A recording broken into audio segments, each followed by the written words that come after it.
Ceci est une histoire basée sur des faits réels. Écoutez bien, écoutez-moi.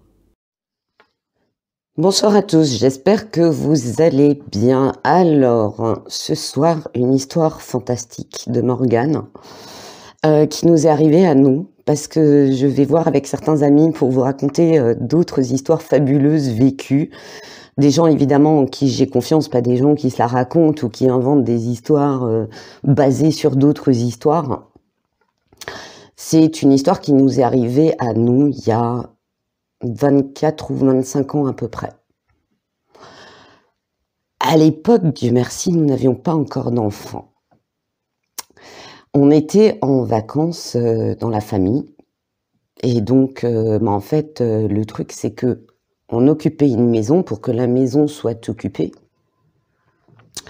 de membres de notre famille et pour s'occuper des animaux là-bas. Et on y a passé une semaine. Et c'était la période d'Halloween, d'accord ? Et quand on dit que c'est une période où le voile s'affine, je crois que vraiment dans cette histoire, on s'est dit, ouais, c'est vrai, c'est vrai, c'est un fait.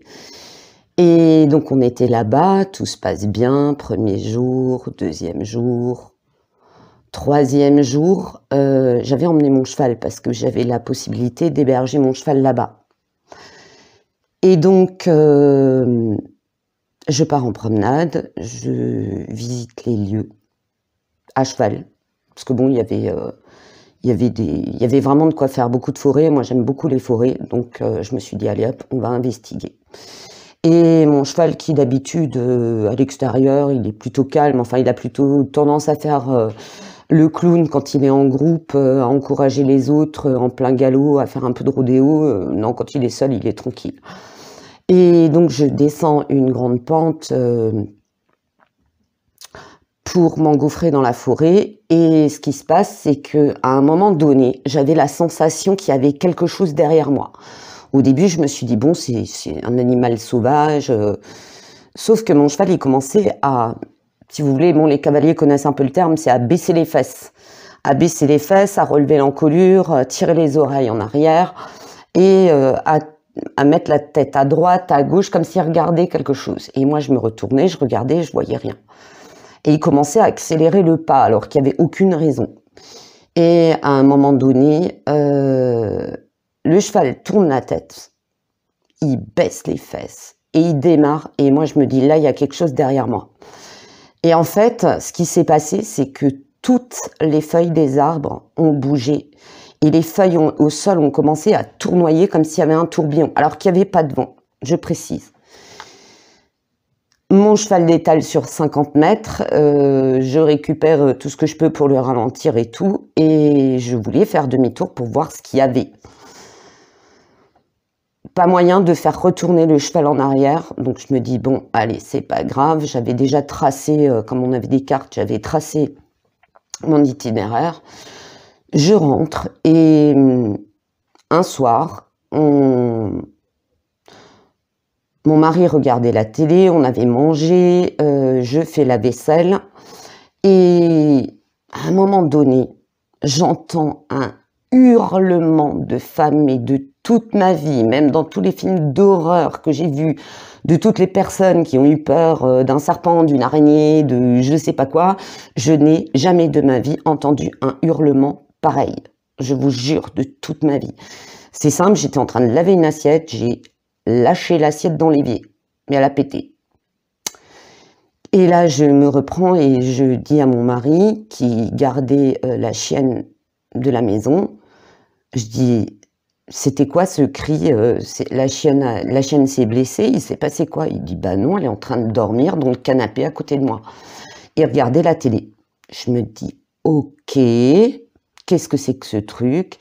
Et je dis à mon mari, mais t'as pas entendu un hurlement? Il y avait un hurlement dans ce que tu regardais? Ou non, pas du tout. Il regardait un truc hyper calme. Je me dis, purée, je commence à péter du cigare, il y a un truc chez Momo qui tourne pas rond.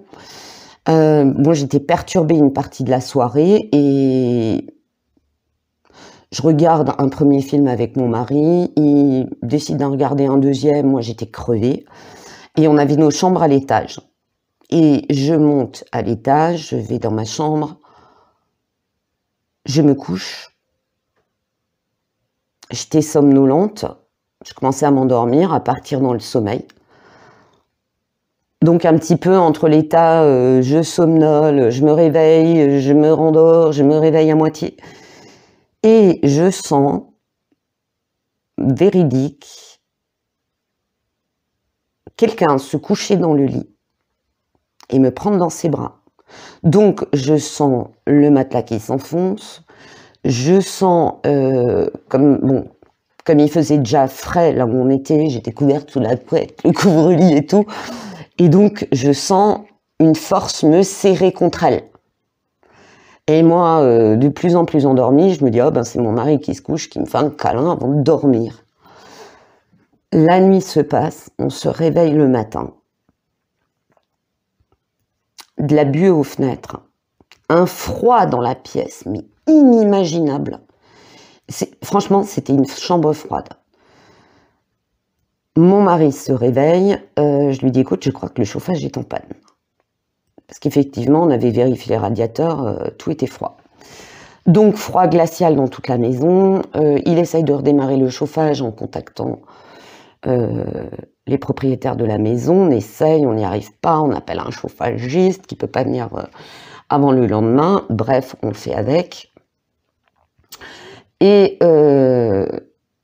je sors aux écuries pour nettoyer le box de mon cheval.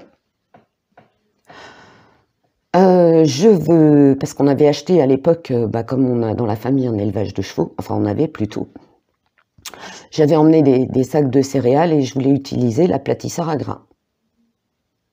L'aplatisseur à grains, la courroie qui pète. Je dis ok, d'accord. Là, ça commence à faire un petit peu beaucoup. Heureusement, il y avait une courroie de rechange. On change la courroie de l'aplatisseur à grains. Donc, c'est une machine en fait qui écrase les grains d'orge, qui concasse le maïs. En fait, elle est réglable et on peut faire ces mélanges soi-même pour nos chevaux. Donc après, on fait le mélange selon les besoins du cheval, voilà. Et on veut partir faire des courses.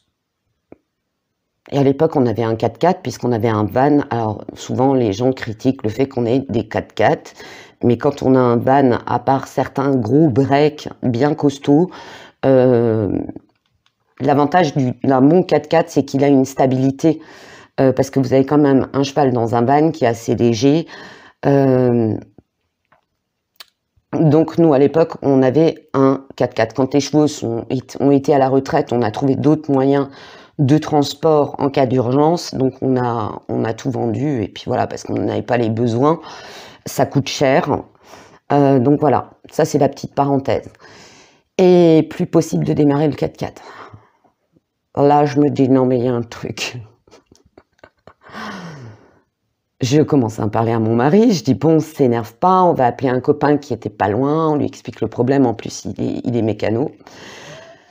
Je me dis bon, on va lui expliquer le problème parce qu'on va pas rester quand même bloqué ici, hein, faut quand même qu'on rentre chez nous dans quelques jours. Et je commence à en parler devant un café à mon mari, je dis écoute, je trouve qu'il y a des trucs un peu bizarres. Et je lui raconte ce qui s'était passé la veille. Je dis, oh, tu pressentais que le chauffage allait tomber en panne, tu t'es serré contre moi. Et là, mon mari me regarde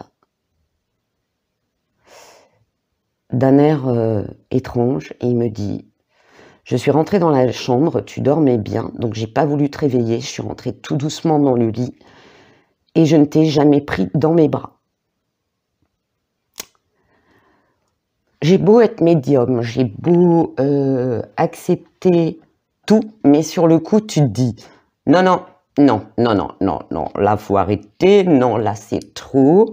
Et puis, tu fais le petit calcul des petits trucs bizarres dans la maison, là, tu te dis non, non, no way, non, non, non. Tu t'en rappelles pas, tu m'as pris dans tes bras. Il dit non, je te jure, je t'ai pas pris dans les bras. Et du coup, je fais ouais, il y a vraiment un problème avec la maison.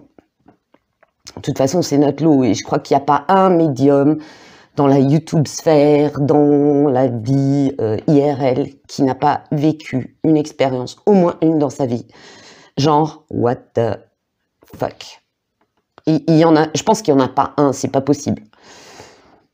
Et là, mon mari me dit, mais il s'est passé un autre truc étrange.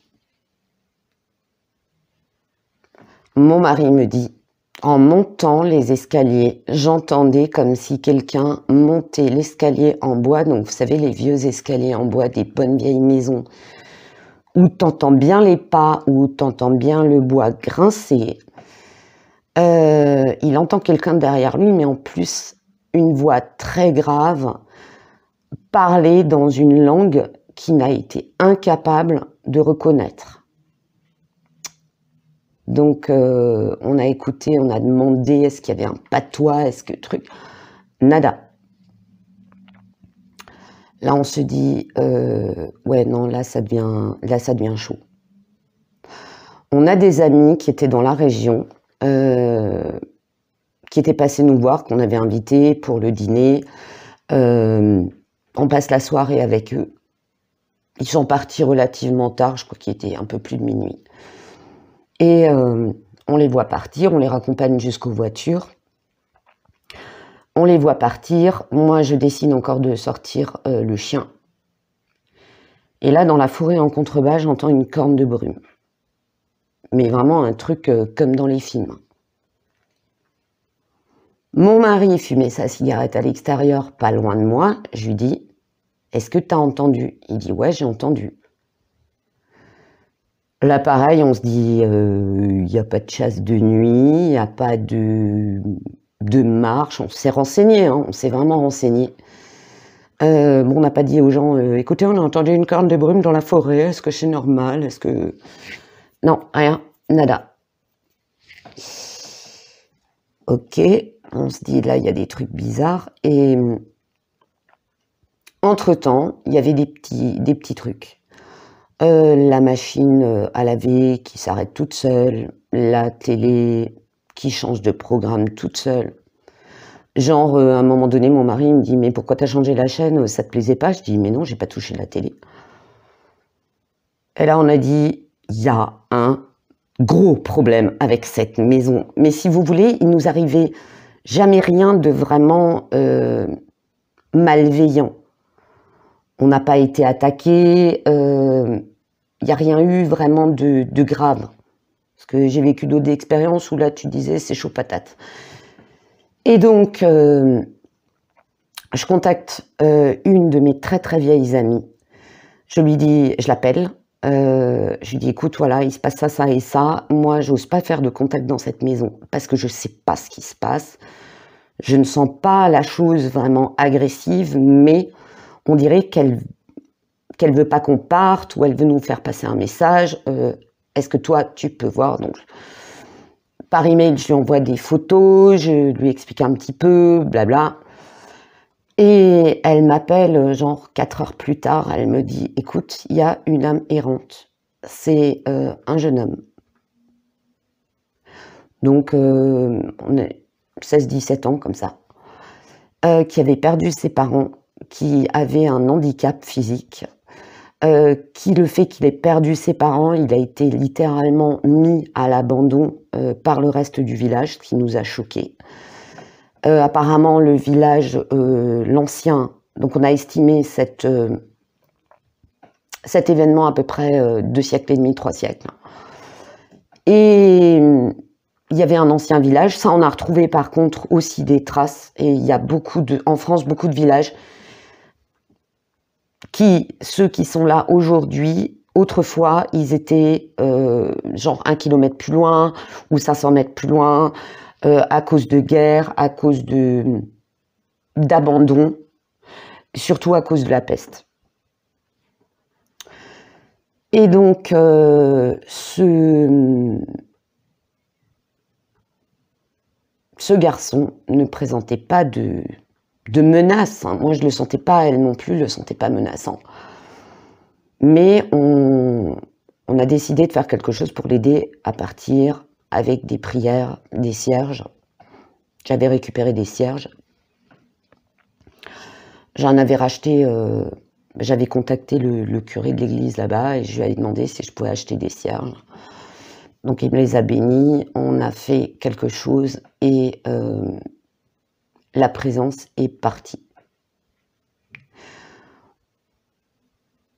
Après, on a eu des signes très positifs parce que voilà, il n'y a plus de choses, il y a eu même des odeurs de parfums de fleurs, il n'y a plus d'objets qui s'éteignaient, il n'y a plus de panne, il n'y a plus rien eu. C'était comme si quelque chose s'était en allé.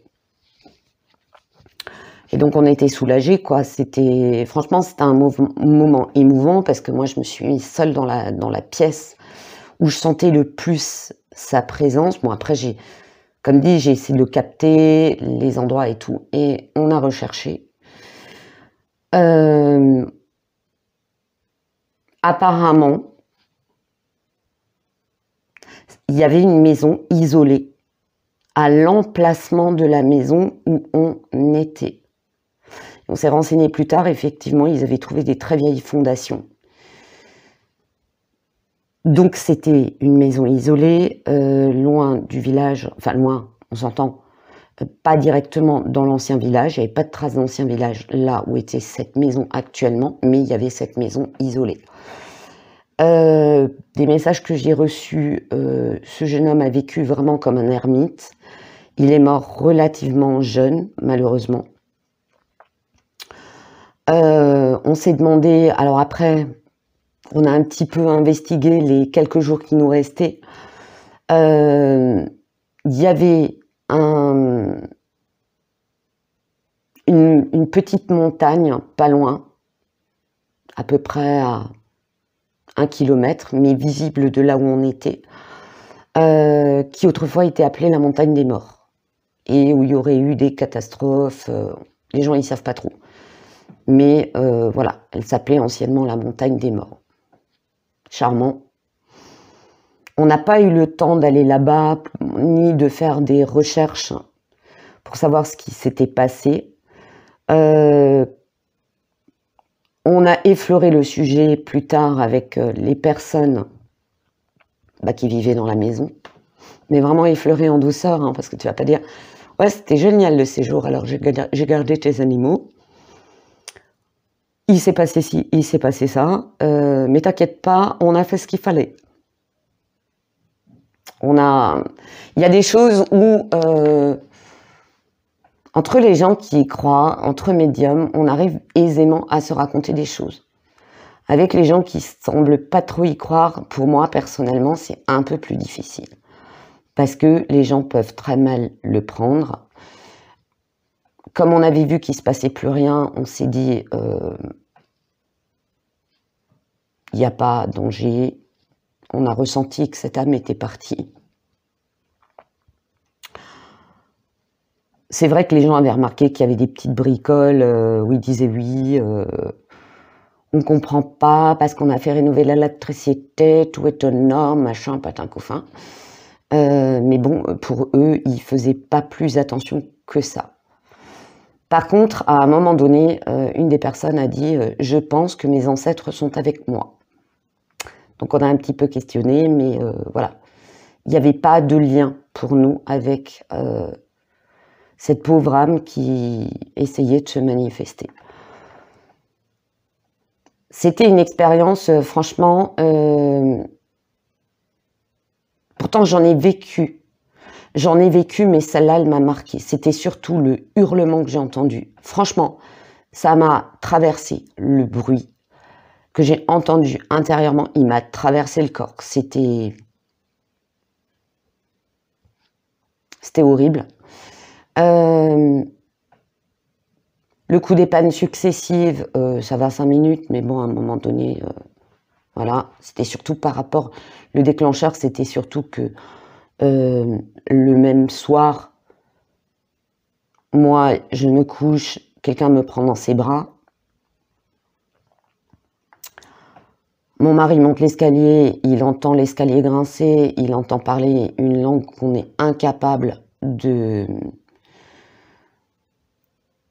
de reconnaître et qu'après qu'on ait fait quelque chose, l'ambiance générale avait totalement changé. C'était comme si on enlevait une chape de plomb. D'accord? Donc voilà. Voilà la petite histoire fantastique. J'en ai vécu d'autres.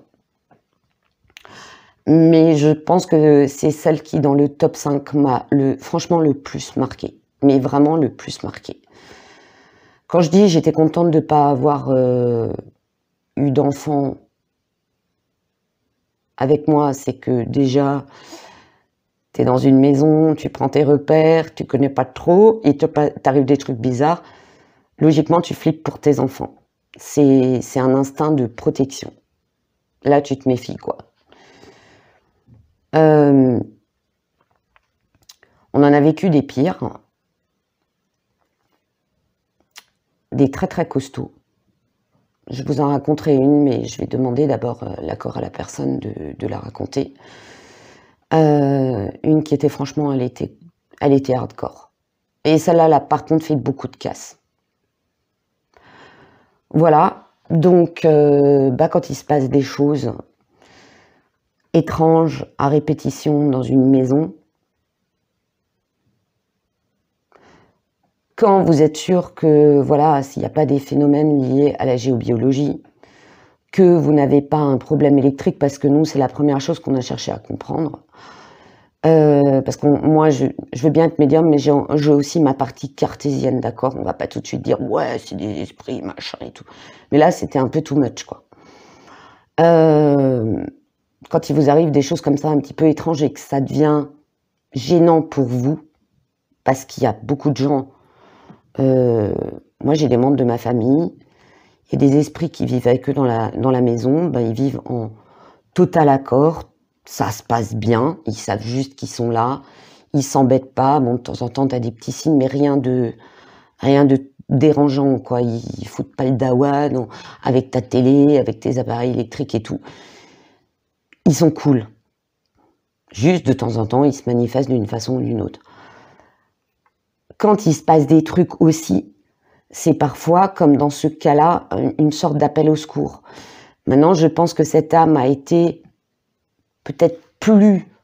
Déjà, nous, on l'a plus ressenti, mon mari a des ressentis, mais moi, depuis toute petite, c'est une dinguerie ce que j'ai vécu, comme d'autres milliers de millions, peut-être centaines de millions de médiums dans le monde, ça leur est arrivé.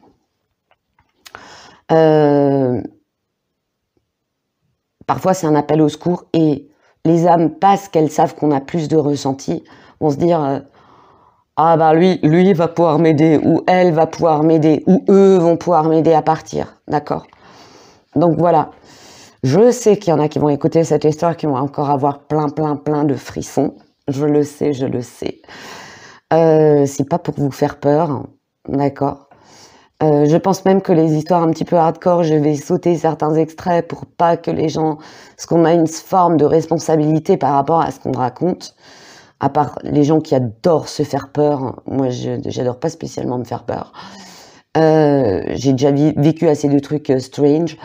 Mais voilà, c'est pas pour vous faire peur, c'est plutôt dans le sens de vous dire, quand il arrive des choses un peu bizarres, c'est pas toujours pour vous faire du mal. D'accord? Non, le monde des esprits n'est pas rempli que d'esprits qui vont vouloir vous pourrir la vie, vous embêter. Certains, c'est un appel au secours, c'est help, aidez-moi, trouvez-moi un moyen, là je veux partir. Ok, voilà. J'espère que cette petite histoire vous aura plu. La prochaine fois, je vous raconterai une petite histoire sympathique, soft, parce que j'essaye d'alterner quand même. Et sur ce, je vous dis à très bientôt. Gros bisous.